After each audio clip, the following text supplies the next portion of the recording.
Metal-heads.de.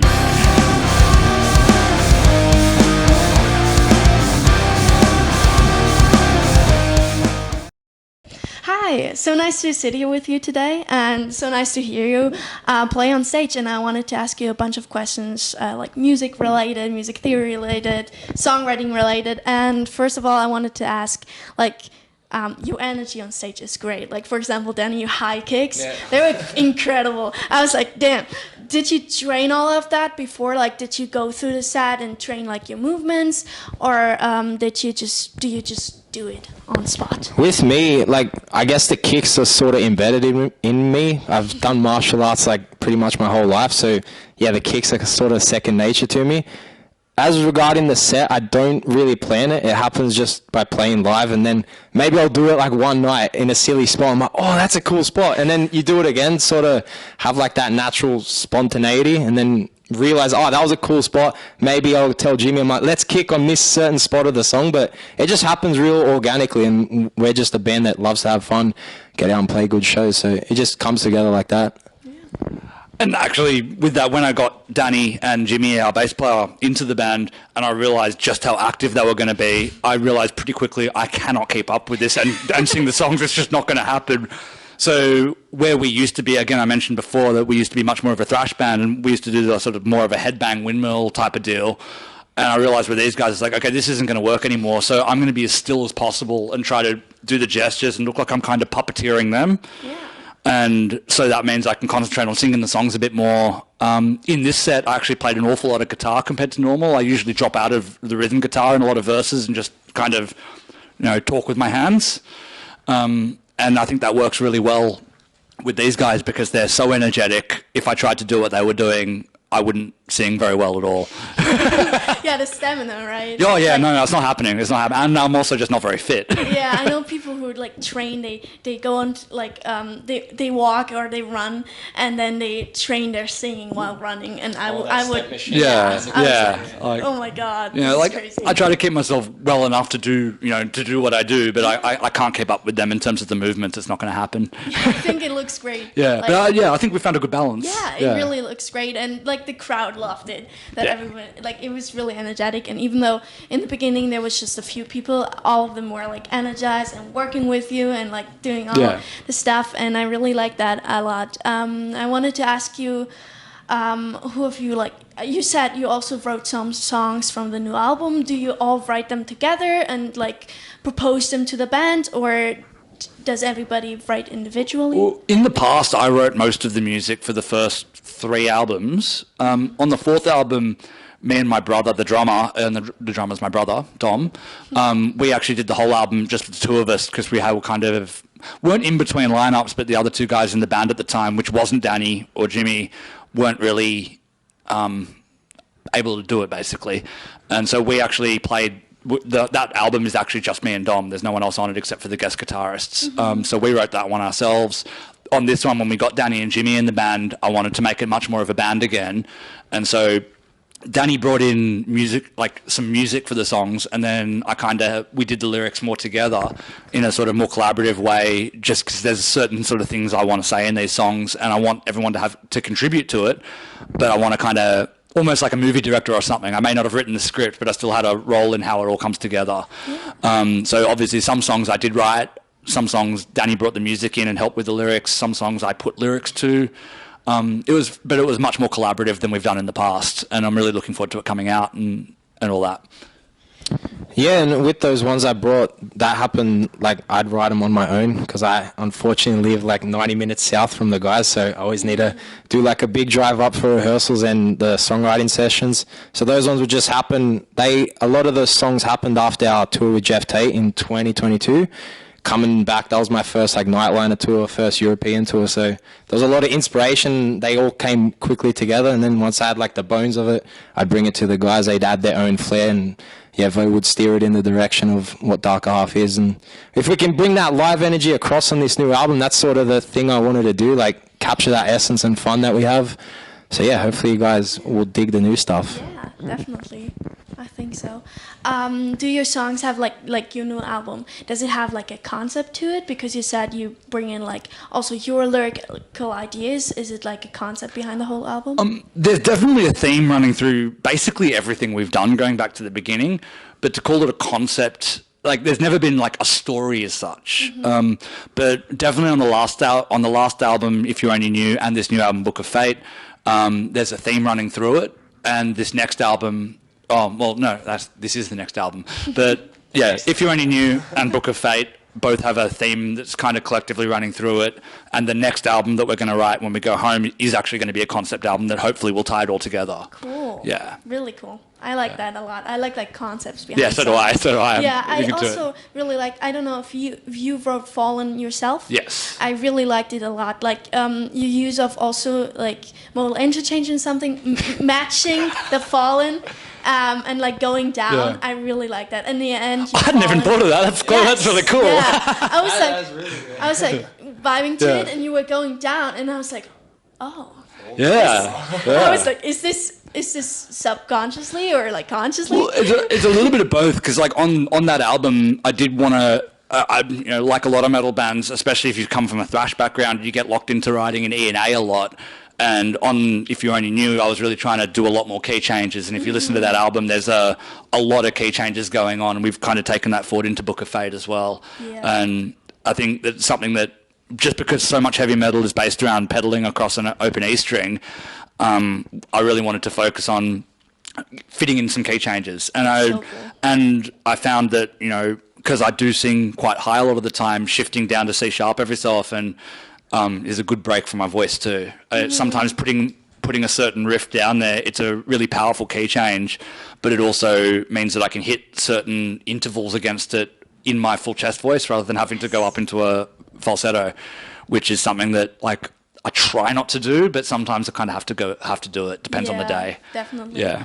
Yeah, but your falsetto was also really Thank you. really cool. I you. was like, damn, because like the power you still have to do to hit like the falsetto and not for it to go on. Yeah, no, it is. It's a tricky one. Yeah. It's all about like raising the cheeks and getting it up into your face. And I think it's called singing in the mask, but I'm not 100% sure. I've heard that term a few times though, and I'm pretty sure that's what it means. Did you self-train yourself like vocally or? As a singer, yeah, for the most part. I've had 2 actual singing lessons, once with an opera singer and once with a musical theatre singer. That was when I was studying at uni, because there just wasn't very many male vocalists. So I actually did my course majoring on guitar, but there wasn't very many male vocalists, so I ended up singing for an awful lot of people. And then I had a girl who wanted to do the Nightwish version of Phantom of the Opera. And so she basically made me come to her teacher and do a couple of lessons with her on doing that. And she actually helped me an awful lot and taught me a couple of really important things that I still use an awful lot.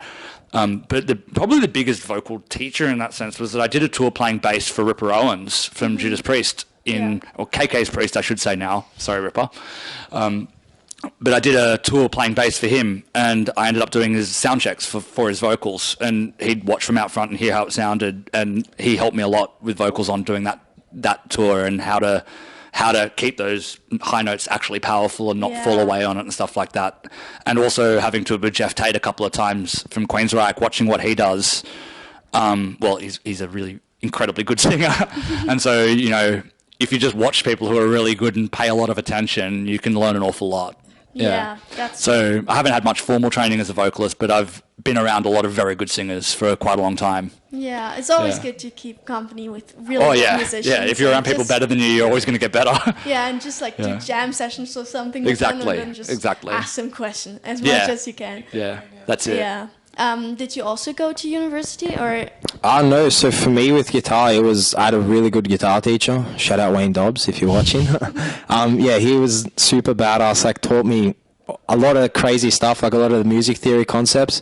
And I always talk to Vo about it. I'm like, I would learn something maybe 10 years ago, and it wouldn't make any sense. It would just go completely over my head. And then now if I put something into a song or Vo just mentions a concept, it like clicks now. I'm like, oh, that's what he was trying to teach me like 10 years ago. So a lot of the theory stuff just, I feel until you find it in practice, that's when it clicks. You can learn the concept, but you can know the concept, but if you don't know how to put it into practice, it doesn't fully make sense. Yeah. At least that's just in my experience. But yeah, I had a really good guitar teacher, and yeah, obviously just a lot of time taking my guitar to school and wagging class and practicing. Don't wag school, kids. Go to school. Don't be like me. Just to extend on that a little bit, from the other side of that coin, teaching some of this stuff, it's interesting talking to Danny about this sort of music theory stuff, because when there is a concept that he brings up that he's not 100% sure what it means or whatever, and I can relate it back to one of our songs, it's so much easier to explain because he knows the song, I know the song, we both know it really intimately together, and so it's so much easier to explain some of these more complicated concepts when it's something that you're both playing all the time anyway. So, you brought up modal interchange before, and he was asking, that was one of the things that he's asked me about, and I was like, oh, well, when we do this, that's modal interchange. Oh, that's what it means. It's like, it's so much easier than saying some random song that, maybe we both don't know particularly well, but when it's your own music, it's much easier. Then, like, with the theory stuff, when he mentioned, it's just in this song, I'm like, I already knew that. I just didn't know that I knew it. Like, again, just using it in practice, that's what a lot of the theory stuff, just in my experience, came down to. Yeah, me too. Like, I don't know the names of it, but like I've done it before. Like, yeah, I've played it. that's it. You've heard it. But I've heard it. I played it. But like, oh, that's the name for it. That's like really cool to putting the name to it or the concept. Yeah. Thank you so much. No problem. For answering all my questions. I really appreciate our little interview for the like musical background. That's really cool questions. I dug that. No problem. Thank you. Thank you. Can you talk a bit more about music theory and how important it is for songwriting? Yeah, we can. If you like. Yeah, sure. Yes. Sure. So my I have one question for you, and I wanted to ask you how important you think musical theory is for like also writing your songs and playing your songs. I don't think you should use music theory to write the songs in the first place, but when you come to a part that gets you stuck, I think theory can be knowing how theory works, knowing how chord progressions work in particular, can be really useful to fix stuff that isn't working. And so I think if you write purely by theory, I think you end up sounding a bit mechanical. But so I think you've got to write from the heart. But when stuff just isn't working, look at what it actually is, analyze it, and then use the stuff you know to tweak it and make it better. And I think the two biggest things I would say to anyone learning about this stuff is understand how chord progressions work really deeply and how key changes work.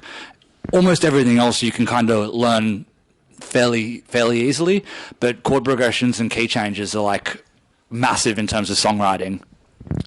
That, and I think just not being scared of diving into the music theory, because I remember when I first heard that term music theory is such a scary word, right?